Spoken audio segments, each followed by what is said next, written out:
Okay guys, a little something different today. No working on saws. Obviously you can see what I'm doing here. I have to cut this section out and put in a patch panel. This is an 09 Sierra 1500, customer of mine. So I got my panel all fitted in. It's fitted in butt, like sheet metal to sheet metal, like a butt joint. It's not overlapped. You can overlap it. You can also dimple the edge and shrink this edge down, and then when you put your sheet metal over top of it, it's not sticking out. There's a couple different ways you can do it. I'm doing it this way. I'm just going to give you guys a couple welding tips when you're welding sheet metal. How do you weld it without warpage? Like, you can't just start here and lay a bead. You're going to warp this whole panel, this box side, you'll tin can it, it'll be all wavy all the way down. So what you're going to do is, once you get your it tacked in place, you know, every 8, 10, 6, whatever inches you want, and you got it all fitted right, and then you got to weld, then now you're at the point where you need to weld it in. Okay, so how do you do that without warping the metal? You can't just come in here and lay a bead, like I said. You also can't just come in here and continue tacking all the way along. Now you can tack here, move over here, tack here, you know, back and forth. That'll keep your heat and allow for the panel to cool down in between switching sides, right? You can do that, or if you have an air compressor, you can do what I do. And I'm going to come along here like this, and I'm going to stack all my tacks. So I'm just going to come along here, and I'm going to go on the low side of that weld, put another tack. Low side of that one, put another tack. Low side, tack, tack, tack. And after each tack, I'm going to cool it down with the air compressor. You guys will see that. And that just gives it a chance, that doesn't give it a chance to let it warp. Okay, or very minimal. You'll see even now, you know, I didn't take the shine off this panel. I didn't take the clear coat off this because I want the shine there. The shine's going to tell me, when I look down the side of it, it's gonna show everything. Okay, so if you can see now that I wiped all the dust off that, you look down that panel, there's no warpage whatsoever. Okay, and if you keep that shiny, you can see right here I got one tiny little bit of a ripple right there, and that's just because it didn't fit all that good in there and I had to push it in a bit. Okay, other than that, it's perfect. Okay, so follow along with me. Watch me stack the cocks and cool them down how I do it. Once I find my welding gloves. On this side of the shop here. Okay, the compressor is going to be kicking on too, so it's going to be noisy. You guys know I don't edit videos, so you're gonna have to. There you go. Yeah, let's get started.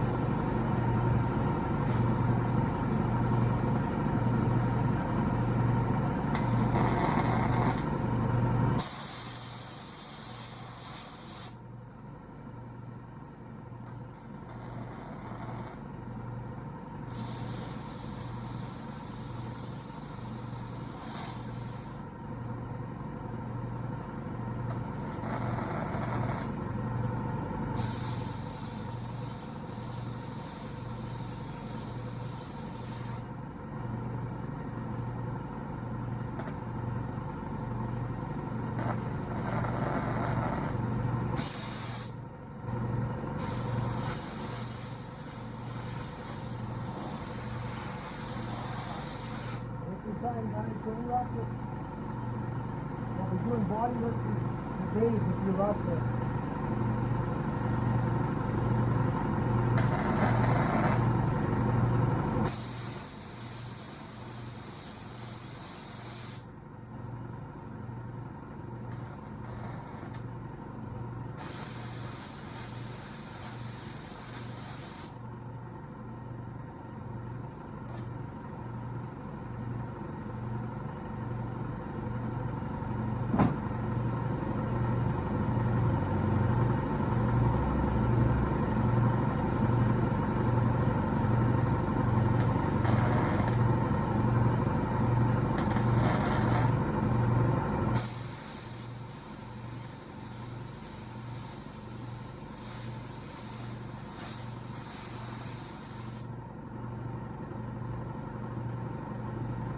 pads, yeah, we got it in there.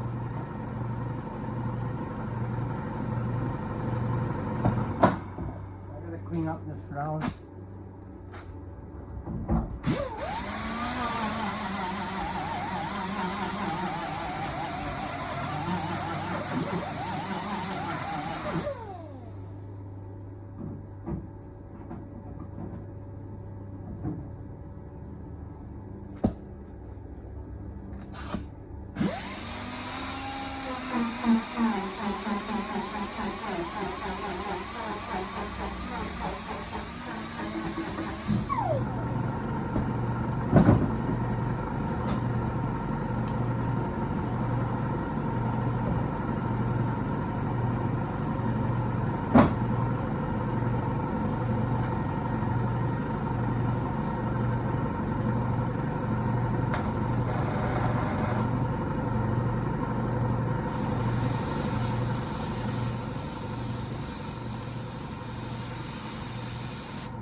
I'm going to check everything else, but I think that panel on it's in the inside.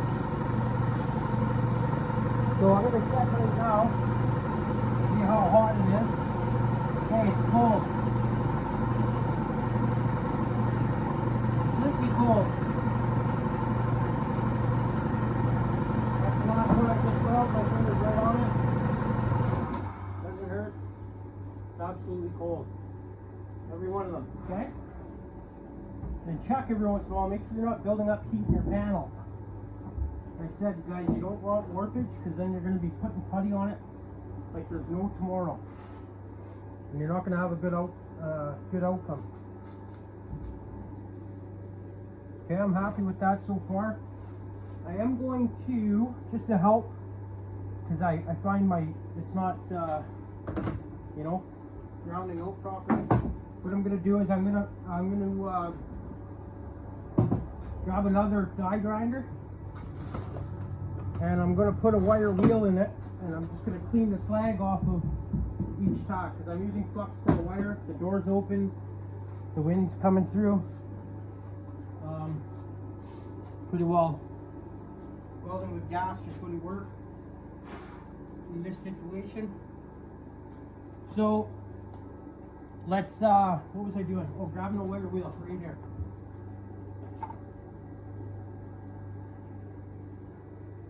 Okay.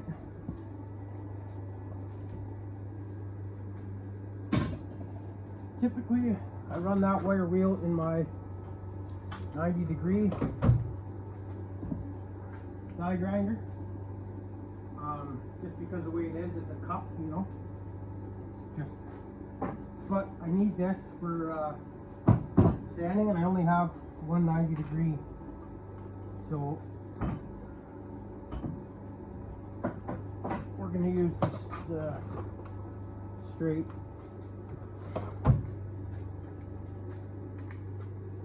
And they make them with different keys. I don't know why, but that's why these say S on them, because I'm always grabbing the wrong ones. S is for straight. Okay. Careful with these. Make sure you got some sort of eye protection on.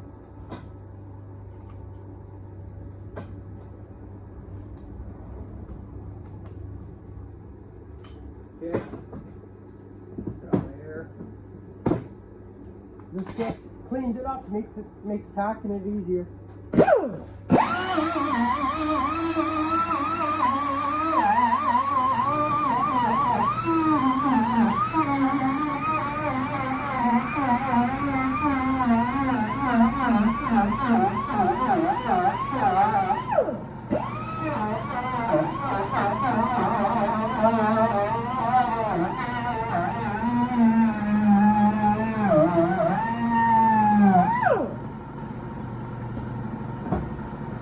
Okay, so right side.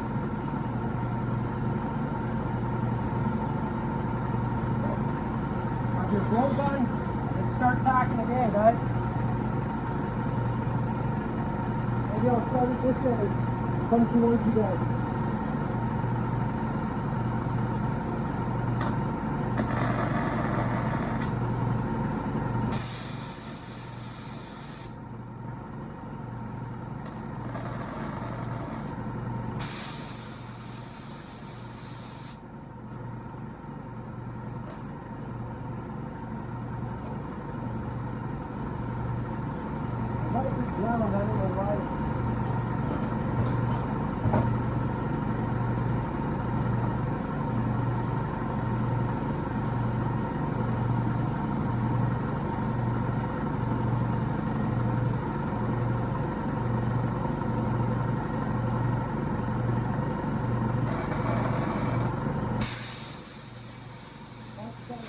The welder up a bit.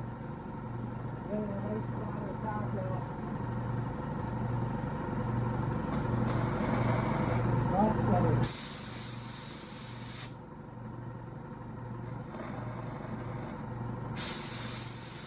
Okay, that was my problem.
Put you guys on time watch me weld that a little quicker. Hey guys, sorry about that. I ended up getting company last night. So this first half you just watched was from last night. I ended up getting company like right away after I was done. I told you guys I would show you time lapse, so I didn't. I did a couple more beats and then I had company showed up. So there was only like a minute of video of the time lapse. So we'll do that right now. I just got everything set up. I haven't turned anything on yet. We're gonna take off from where we left off yesterday. Stacking tacks, making sure we don't build up any heat in the panel, and getting this butt joint completely welded up. Now, I mean, if I wanted to, I could probably, you know, tack in each one as long as they're about an inch apart. You can grind them and put putty over it. I like to have the panel welded solid. I don't want anything moving or cracking my filler. Okay, so let's power up this machine. So if you watched my unboxing video on this gas welder, I was confused on how I couldn't adjust the amperage. So there's +3 and -3. So you have 6, you know, a wide variety of different settings you can control your voltage, but it picks its own voltage as you adjust the wire speed, which I'm not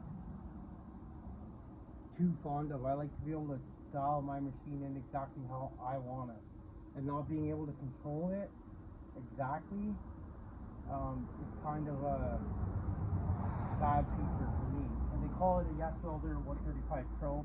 I think it's more of a beginner machine because of that.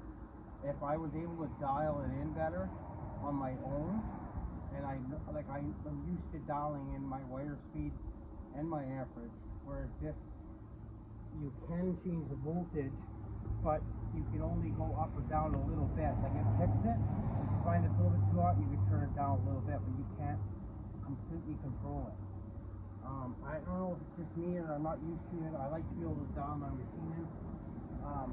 And for that fact, I think that this machine's more for somebody that hasn't welded before and needs that setting. I just don't like the idea of it, sorry. I'm going to use it because I don't have wire in my other machine. I'm not going to take this out and everything like that just to do tack welds. I'm going to try to get myself used to it. Also, it doesn't control, so like I got it on set on 035 wire. It only goes down to a certain like inches per minute at 120. So, and it maxed out at 308. But those parameters will change when you switch to a 3.0 wire. You have more, they just change. You can go lower than 120. What was that? 2 I think. Okay. Oh, I forgot to the pressure.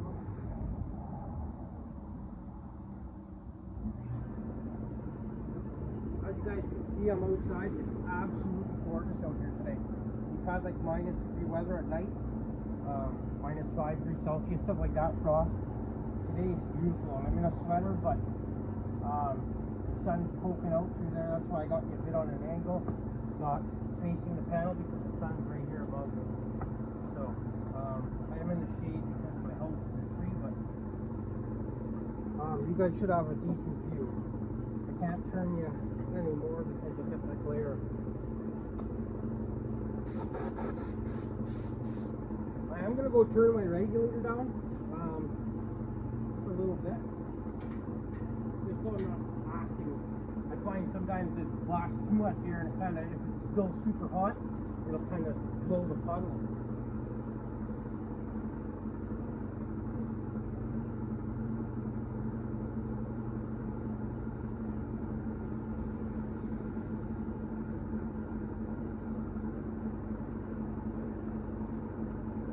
Never moved that regulator on that thing. I always keep it maxed out, but see what it'll do. I can't tell yet because it's not full of air. But anyway, it's enough to cool my welds down. So let's get started. start there, work my way this way. Flux core wire, guys. You guys know that remote side is a little bit greasy.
I'll switch you guys out to time lapse now.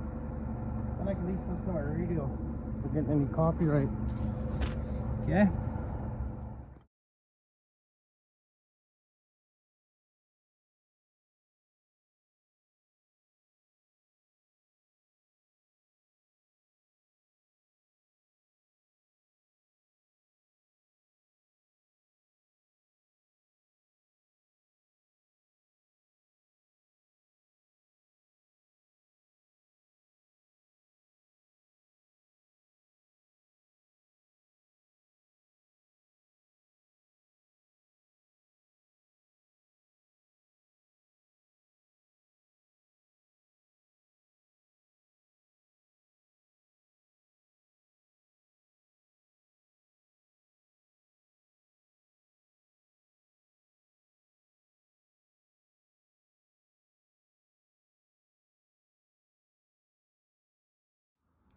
Okay guys, all welded up. As you can see, I got some grinding to do, and we'll level that off. Then I'm going to hop over to this other side here. The other side I'm not putting a wheel section on because they're 500 bucks a piece. So we're just going to patch that, okay? This side's obviously not near as bad as the other side. It's always the driver's side of the vehicles that go, because the center of the road has a lot more salt than the outside, which in North America, the passenger side is always the curb side on a vehicle. The salters, they run down the center of their lane, but it just builds up in the center and you get a lot of salt. Commonly the right or the left side of the vehicle, sorry, is always worse than the right side. Anyway, thanks for watching. I'm gonna grind that, level it out like I said, hop over to the other side, patch it, grind it, and then we'll get we'll jump into puttying, and we'll get this our filler on and blocked out. Okay, thanks for watching, guys. As always, if you're not subscribed, consider subscribing, and hit that thumbs up for me. Thanks, guys. We'll see you on the next one.